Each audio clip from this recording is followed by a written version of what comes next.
इस समय हमारे साथ बातचीत करने के लिए मौजूद हैं समाजवादी पार्टी के राष्ट्रीय अध्यक्ष अखिलेश यादव की सुरक्षा में सालों तैनात रहने वाले विष्णु यादव, जो सर्किल ऑफिसर के पद से रिटायर हुए हैं। उनसे हम बात करेंगे और जानेंगे कि इस दौरान उनकी क्या उपलब्धियां रहीं और क्या चुनौतियां रहीं। सर, पहले तो आप ये बताइए कि आप अखिलेश यादव जी की सुरक्षा में 24 साल तैनात रहे, तो इस दौरान आपकी सर्विस में कौन कौन सी चुनौतियां आई, या आपको क्या लगा इस बीच में, कुछ ऐसी बात जो आप बताना चाहें? ऐसा है, मैं 84 में पुलिस की नौकरी को ज्वाइन किया और मैं बहुत दिन तक, बहुत 87 तक, 96 तक मैं इलाहाबाद था। इलाहाबाद से जब मैं लखनऊ आया तो 4 जनवरी 1998 को मैं राष्ट्रीय अध्यक्ष जी के यहाँ बाता और सिक्योरिटी में तैनात हुआ और राष्ट्रीय अध्यक्ष जी अपनी शिक्षा दीक्षा पूर्ण करके उस समय आ चुके थे और वहीं से हमारा उनका एक सिक्योरिटी और एक नेता का परिचय हुआ और तब से लेकर के हुआ। फिर इसके बाद फिर उनकी शादी हुई, फिर वो राजनीति में आए। 2000 में वो उपचुनाव हुआ, सांसद हुए, तब से और मुख्यमंत्री बनने तक के सफ़र में साथ रहा और बहुत कुछ चढ़ाव उतार आए, देखा गया। और राष्ट्रीय अध्यक्ष जी, आप ये समझ लें कि जब आए थे राजनीति में नहीं थे तब भी उनको देखने से, उनके बातचीत करने से और उनके जो हाव भाव थे जबकि अभी राजनीति में नहीं थे, तो इससे ये लगता था, एक कहावत है, होनहार बिरवान के होत चीकने पात। तो नेताजी के सारे गुण उनके अंदर से प्रवेश करने लगे थे, राजनीतिक गुण प्रवेश करने लगे थे।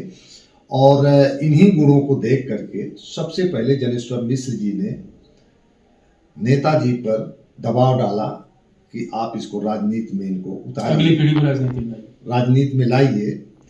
तो पहला दौरा उनका आजमगढ़ का हुआ था,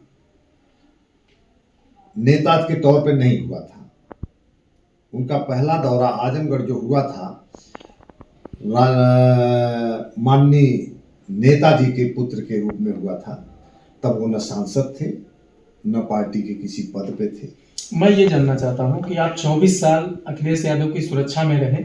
इस दौरान आपके पूरे नौकरी काल में कभी कोई ऐसी घटना जिसका बारे में आप बताना चाहते हैं?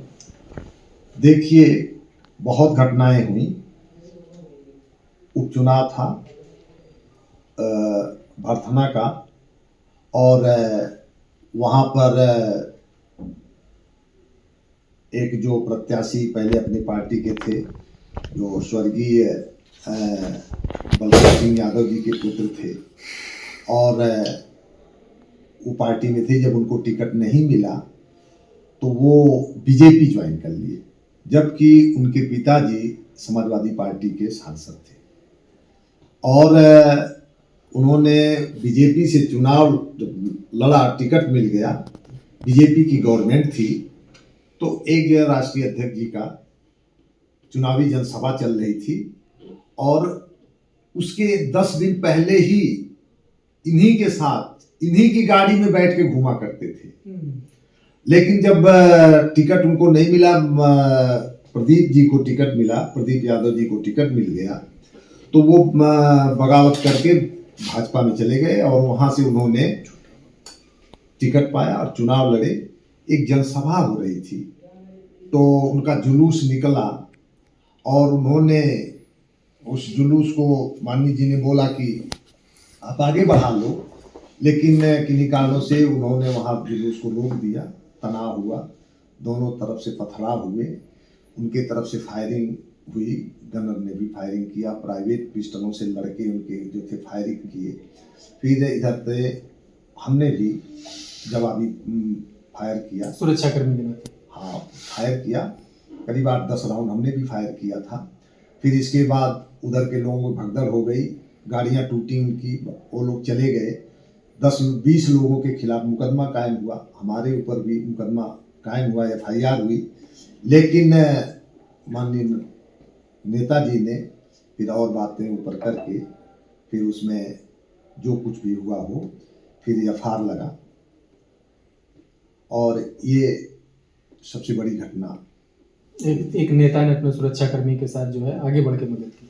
बिल्कुल बिल्कुल, और उनका ये रवैया शुरू से रहा है, वो अपने लोगों के साथ हमेशा सहयोग की भावना रखते हैं, और जो भी उनसे बनता है वो उसके साथ खड़ा होते हैं। नेताजी भी खड़ा होते थे, ये भी खड़ा होते हैं। चाहे आप किसी क्षेत्र में ले लीजिए, आपको आर्थिक या सामाजिक जहाँ जहाँ जरूरत पड़ी अपने लोगों की, वहाँ वो खड़ा होकर के सहयोग करते हैं। अभी आपसे मेरी बात हो रही थी तो आप बता रहे थे कि जो 2022 में समाजवादी पार्टी ने अपने घोषणा पत्र में पुरानी पेंशन का जो वादा किया था वो कहीं ना कहीं उसके सूत्रधार आप थे, इसके बारे में कुछ बताइए। देखिए, एक पुरानी पेंशन की बहाली को लेकर के ये देश स्तर पर बहुत बड़ा आंदोलन चल रहा है। अभी जल्दी में ही आंदोलन हुआ था, इसके राष्ट्रीय अध्यक्ष विजय बंधु अटेवा हैं, और दिल्ली में अगली साल भी हुआ था, इस साल भी बहुत बड़ा धरना प्रदर्शन हुआ, और राज्य कर्मचारी और केंद्रीय कर्मचारियों ने बढ़ चढ़ के हिस्सा लिया, और सारी विपक्ष की पार्टियों ने भी बहुत दमदारी से उठाया उसको, इस मुद्दे को उठाया। लोकसभा में, राज्यसभा में, यहाँ विधानसभा में लोगों ने उठाया, लेकिन ये सरकार अपने मनमानी रवैये के चलते और भेदभाव करती है, और वहीं जो जनप्रतिनिधि हैं वो पुरानी पेंशन लेते हैं, और कर्मचारियों को कहते हैं कि नहीं, पुरानी पेंशन अच्छी नहीं है, आप NPS लीजिए, UPS लीजिए। तो ये दोहरा रवैया, हाँ, ये इनका दोहरा चेहरा है। ऐसा नहीं होना चाहिए, कर्मचारियों के साथ उनको उतरना चाहिए। इसी को देखते हुए एक संगठन का हमने भी बनाया है, प्रांतीय पेंशनर एसोसिएशन, उसी से मिलता जुलता है।